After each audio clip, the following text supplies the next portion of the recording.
ସୁନା ନେଉଳ ଏହି ବିଷୟବସ୍ତୁଟି ଅଷ୍ଟମ ଶ୍ରେଣୀ ସାହିତ୍ୟ ବହିର ଏକାଙ୍କିକା। ଲେଖକ ପରିଚୟ ମଙ୍ଗୁଳୁଚରଣ ବିଶ୍ୱାଳ। ମଙ୍ଗୁଳୁଚରଣ ବିଶ୍ୱାଳ ଓଡ଼ିଆ ନାଟ୍ୟ ସାହିତ୍ୟର ଏକ ସୁପରିଚିତ ନାମ। ତାଙ୍କର ଜନ୍ମ ସମ୍ବଲପୁର ଜିଲ୍ଲାର ପିତାପଲ୍ଲୀ ଗାଁରେ। ଶିକ୍ଷକତାକୁ ପେଶା ଓ ସାହିତ୍ୟକୁ ନିଶା ମନେକରି ଏହି ସାରସ୍ୱତ ସାଧକ ଜଣଙ୍କ କବିତା, ଗଳ୍ପ, ଏକାଙ୍କିକା, ଶିଶୁ ସାହିତ୍ୟ ଆଦି ପ୍ରତ୍ୟେକ ବିଭାଗର ଜଣେ ଦକ୍ଷ ଚିତ୍ରଶିଳ୍ପୀ ମଧ୍ୟ ଥିଲେ। ଶ୍ରୀ ମଙ୍ଗୁଳୁଚରଣ ବିଶ୍ୱାଳ ଏଥିରୁ ଜଣାପଡ଼େ ଯେ ସେ ସବୁ କ୍ଷେତ୍ରରେ ପାରଙ୍ଗମ ଅର୍ଜନ କରିଥିଲେ। ଆଉ କ'ଣ ନା, କୋଶଳୀ ଭାଷାରେ ଲିଖିତ ତାଙ୍କର ସଫଳ ସୃଷ୍ଟି ଭୁକା ନାଟକ ଚଳଚ୍ଚିତ୍ର ରୂପେ ପ୍ରଦର୍ଶିତ ହୋଇସାରିଛି। ଭୁକା ନାଟକଟି ଆମେ ସମସ୍ତେ ବୋଧେ ଦେଖିଥିବେ। ହଁ, ଦେଖିବାକୁ ଚେଷ୍ଟା କରିବେ।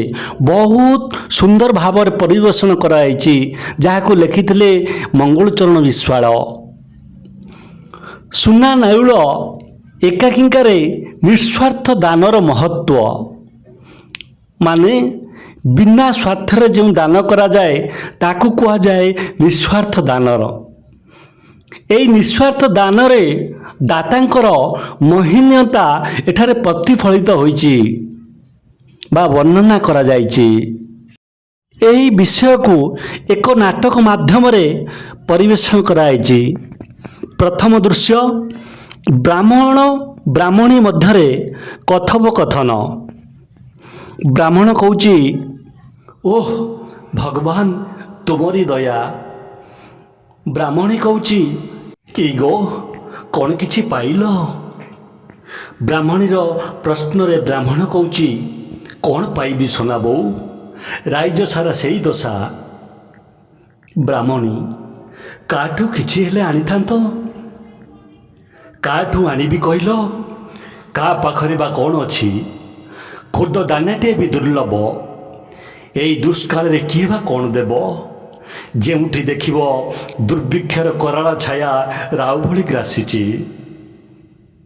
ବ୍ରାହ୍ମଣୀ, সোନାର କ'ଣ ହେବ ଶୁଣେ?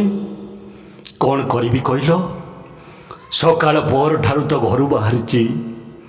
ଜନପଦ ପରେ ଜନପଦ, ସହର ବଜାର ଯେଉଁଠି ଯାହାକୁ ଦେଖିଛି ହାତ ପାତିଛି।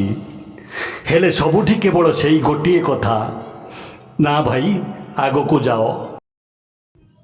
ସନା, ବୋଉ ବୋଉ, ମୋ ତଣ୍ଟି ଶୁଖି ଯାଉଛି ବୋଉ, ମୋତେ ଟିକେ ପାଣି ଦେ। ବ୍ରାହ୍ମଣୀ, ଦଉଛି ବାପ, ଦଉଛି ଧନ ମୋର, ରଙ୍କୁଢ଼ି ରତନ ମୋର। ମୁଁ ମରିଯାଏ ରେ ଧନ, ନ ମରିଯାଏ ଏ ଦଶା ଦେଖୁଛି। ପିଇ ଦେ ବାପ, ପିଇ ଦେ। ସନା, ଓ ବୋଉ ବୋଉ ବୋଉ। ସନାରେ, ବାପ କେମିତି ଲାଗୁଛି ରେ, କହୁନୁ? କି ଗୋ ଶୁଣିବଟି, ପିଲାଟି କେମିତି ଆଖି କରୁଛି। ଇଲୋ ବୋଉଲୋ, ମୁଁ କୋଉଠିକି ଯିବି, କିସ କରିବି? ଦେଖୁନ ଟିକିଏ, ଦେଖୁନ ଭଲା। କ'ଣ ଦେଖିବି ସନା ବୋଉ? ଭୋକରେ ପିଲାଟି ଛଟପଟ ହେଉଛି। ତୁଚ୍ଛା ପାଣି ମୁନ୍ଦାକ ପିଇ ଭୋକ ମାରିପାରିବ? ଦେଖୁନ ପିଲାଟି କେମିତି କାଉଳି ବାଉଳି ହେଉଛି। ଦେଖି କ'ଣ କରିବି ଶୁଣେ? ବହୁତ ଦେଖିଲିଣି। ଏ ହସ୍ତିନାର ପୁରପଲ୍ଲୀ ସହର ବଜାର ସବୁ ମଶାଣି ହେବାକୁ ବସିଲାଣି। ଖାଇବାକୁ ନ ପାଇ ପଲ ପଲ ମରୁଛନ୍ତି। ବାପ ଆଗରେ ପୁଅ ଭୂଇଁରେ ଲୋଟି ପଡ଼ୁଛି। ମା କୋଳରୁ ତାର ଅତି ଆଦରର ସନ୍ତାନ ଅକାଳରେ ଆଖି ବୁଝି ଦେଉଛି। ତା ଛଡ଼ା ଆମେ ତ ଟିକିଏ ଭଲରେ ଅଛୁ ସନା ବୋଉ। କି ନିଆଁ ଭଲରେ ଅଛେ ଶୁଣେ? 3 ଦିନ ହେଲା କଅଁଳିଆ ପିଲାଟା ପାଟିରେ ପେଜ ପଶି ପଡ଼ିନାହିଁ। ଆମେ ସିନା କଷ୍ଟେ ମଷ୍ଟେ ସହିଯିବା, ହେଲେ ବାଳୁତ ପିଲାଟି କ'ଣ ସହିପାରିବ? ମୁଁ ବୁଝିପାରୁଛି ସନା ବୋଉ, ବେଶ୍ ବୁଝିପାରୁଛି। ହେଲେ କ'ଣ କରିବେ, ମୁଁ ନିରୁପାୟ। ଏମିତି କହି କହି 3 ଦିନ ହେଲା ପେଟରେ ଓଦାକନା ଦେଇ ରହିଲେଣି। କ'ଣ କରିବା ଶୁଣେ? ସଭିଙ୍କର ତ ଆମରି ଭଳି ଦଶା। ଏ ଦୁର୍ଦିନରେ ଗରିବ ବ୍ରାହ୍ମଣକୁ କିଏ ବା ଭିକ୍ଷା ଦେବ? ତେବେ ପିଲାଟା କ'ଣ ଆମ ଆଗରେ ଭୋକ ଉପାସରେ ଏମିତି? ନା ନା ସନା ବୋଉ, ସେ କଥା କହନା। ଆମ ସନାର କିଛି ହେବନି। ଭଗବାନ ଅଛନ୍ତି, ଯିଏ ଦେଇଛନ୍ତି ସିଏ ବୁଝିବେ। ଚୁଲିକି ଯାଉ ତମର ସେ ଭଗବାନ।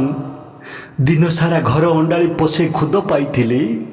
ଭୋକିଲା ପିଲାଟି ମୁହଁରେ ପୋଷେ ଯାଉ ପଡ଼ିବ ବୋଲି, ହେଲେ ତୁମେ କ'ଣ ତା କରେଇଥିଲ? କେଉଁଠୁ ନିଉଛୁନା ଭିକାରୀଟେ ଆଇଲା ଯେ ତାକୁ ତ ସବୁ। ଛେ ଛେ, ସେମିତି କ'ଣ କହୁଛ ସନା ବୋଉ? ସେ ଆମର ଅତିଥି, ପରମ ଅତିଥି। ସେବା ଆମର କର୍ତ୍ତବ୍ୟ। ହେଲେ ନିଜେ ଭଲ ଥିଲେ ତ ଦୁନିଆ ଭଲ। ନିଜ ପୁଅକୁ ଜମ ମୁହଁକୁ ଠେଲି ଦେଇ ଅତିଥି ସେବା କରି କ'ଣ ହେବ ଆମର ଶୁଣେ? ଅତିଥି ସେବାରୁ କ'ଣ ହେବ ଆମର? ସେ କଥା ସେଇ ବିଶ୍ୱନିୟତା ବୁଝିବେ ସନା ବୋଉ। ତୁମେ ଯଦି ମା ହୋଇଥାନ୍ତ ବୁଝନ୍ତ ମା ମନର ଦୁଃଖ, ତା ଅନ୍ତରର କୋହ। ପିଲାଟି କେମିତି ବିକଳରେ ଅନେଇଛି, ତାକୁ ଦେଖିଲେ ମୋ ଛାତି ଭିତରଟା ଫାଟି ଯାଉଛି। ମୁଁ କ'ଣ ବୁଝୁନି ସନା ବୋଉ? ବୁଝୁଛି, ସବୁ ବୁଝୁଛି। 10 ମାସ ଗର୍ଭରେ ଧରି ମୁଁ ସନାକୁ ଜନ୍ମ କରିନାହିଁ ସତ, ହେଲେ ମୁଁ ତାର ବାପ। ମୋରି ରକ୍ତରେ ସେ ଗଢ଼ା, ସେ ମୋ ପ୍ରାଣ। ତେବେ କିଛି ଉପାୟ କର। ପିଲାଟି ଏମିତି କ'ଣ ଭୋକରେ ପଡ଼ିଥିବ? କ'ଣ କରିବି କହିଲ? 3 ଦିନ ହେଲା ବୁଲି ବୁଲି ଦିନ ରାତି ସମାନ କରିଦେଇଛି। ହେଲେ ଦେଖୁଛ ତ, ହାତରେ ଖୁଦ ଦାନାଟିଏ ଧରିଲେ ଉଠିଛି। କେଉଁଠି କିଏ ଅତିଥି ମାଗିଲେ ସବୁତକ ଦେଇ ବାଉଡ଼ି ଆସିବ। ମୁଁ କ'ଣ ତମକୁ ଚିହ୍ନିନି? ତମେ ତ ସେଇ ଲୋକ। ପର ପାଇଁ ଯେତିକି ଭାବୁଛ, ନିଜ ପାଇଁ, ନିଜ ପରିବାର ପାଇଁ କ'ଣ ତୁମର ସେ ଦୟା ଅଛି? ନିଦା ପଥରଟାଏ ତୁମେ। କ'ଣ କହି ମୁଁ ତୁମକୁ ବୁଝେଇବି ସନା ବୋଉ? ତମେ ତ ସେଦିନ ପଣ କରିଥିଲ ନା? ପର ପାଇଁ ତୁମେ ନିଜର ଅତି ପ୍ରିୟ ବସ୍ତୁ ବି ତ୍ୟାଗ କରିପାରିବ। ପଣ କରିଥିଲି ତା ବୋଲି ନିଜ ପିଲାକୁ ନିଜ ଆଖି ଆଗରେ ମାରିଦେବି? ତମେ ମରଦ ପୁଅ, ସବୁ ସହିପାରିବ। ହେଲେ ମୁଁ ମା, ମୋ ଭିତରଟା ତମେ କାହିଁକି ଦେଖିପାରୁନ? ଖୁବ୍ ଭଲ ଭାବରେ ଦେଖିପାରୁଛି ସନା ବୋଉ, ଖୁବ୍ ଭଲ ଭାବରେ ଦେଖିପାରୁଛି। ହେଲେ ଆମରି ସନା ଭଳି ଶହ ଶହ ଶିଶୁ ମରିଥିବା ବେଳେ ମୁଁ କ'ଣ କେବଳ ଆମରି ସନା ପାଇଁ ଭାବିବା ଠିକ୍ ହେବ? ଯେଉଁଠି କିଛି ପାଇ ଫେରୁଛି, ଦେଖୁଛି ବାଟରେ କୁନି କୁନି ହାତ ବଢ଼ାଇ ଶତ ଶତ ବାଳୁତ ଛୁଆ ପାଟି କରି ମାଗୁଛନ୍ତି, ବାବା ଆମକୁ ଦିଅ, ଆମେ ମରିଗଲୁ। ଦେଖୁନ ହସ୍ତିନାଟା କେମିତି ମଶାଣି ହେବାକୁ ବସିଲାଣି। ଚାଲ ସେଇ ପାଖ ବିଲରୁ କିଛି ଶସ୍ୟ ଦାନା ଗୋଟାଇ ଆଣିବା।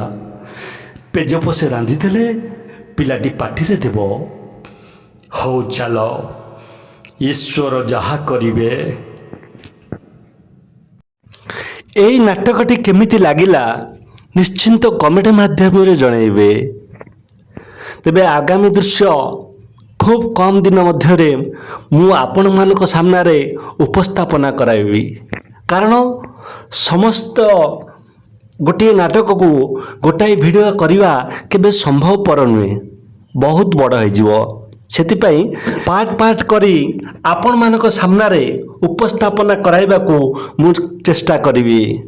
ହଁ, ଆମ ଓଡ଼ିଶା, ଆମ ସାହିତ୍ୟ ସହିତ ଜଡ଼ିତ ହୋଇ ରହିବା ପାଇଁ ଆମର ଚ୍ୟାନେଲକୁ ସବସ୍କ୍ରାଇବ୍ କରିବାକୁ ଭୁଲିବେନି।